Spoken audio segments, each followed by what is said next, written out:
इन्हें निमंत्रण नहीं भेजे जाते। जिनका जमीर जिंदा होता है वो खुद चले आते हैं।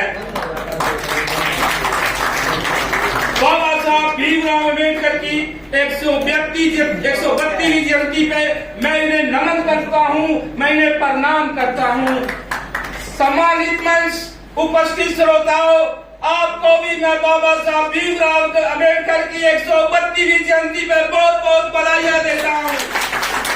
मित्रों, भाइयों, इस देश के अंदर समय समय पर इस देश के अंदर महान दलित, पिछड़ा, शोषित समाज के संत हुए, जिन्होंने देश के दलित और पिछड़े वर्ग को आगे बढ़ाने में अपना महत्वपूर्ण योगदान दिया तथा सामाजिक क्रांति को आगे ले जाने में अपना जीवन न्यौछावर कर दिया था।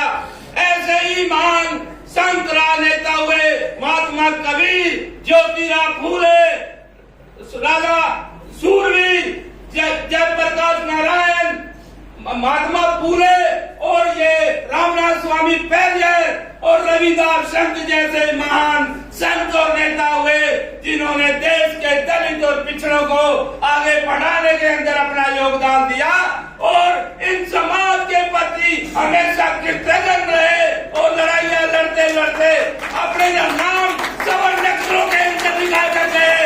इसी तरह इस देश के अंदर बाबा साहब भीमराव अम्बेडकर जैसा राजनेता और अवतारी संत पैदा हुआ, जिसने देश के अंदर दलित और पिछड़ों को आगे बढ़ाने के अंदर अपना महत्वपूर्ण योगदान दिया। मेरे दलित पिछड़े भाइयों, बाबा साहब एक देश के अंदर कोहिनूर का हीरा था, जिसकी चमक आज विदेशों के अंदर भी है।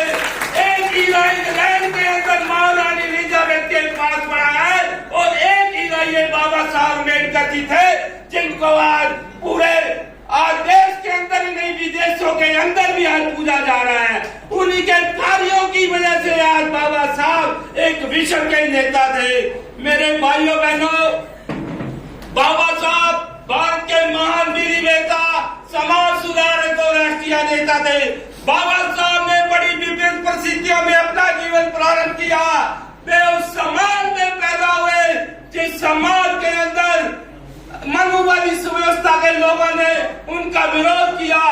बाबा साहब जब स्कूल में पढ़ने जाया करते थे तो वो टाट और पट्टी साथ लेके जाया करते थे। इसी तरह मेरे दलित और पिछड़े भाइयों, बाबा साहब जब कक्षा में होते तो उन्हें पानी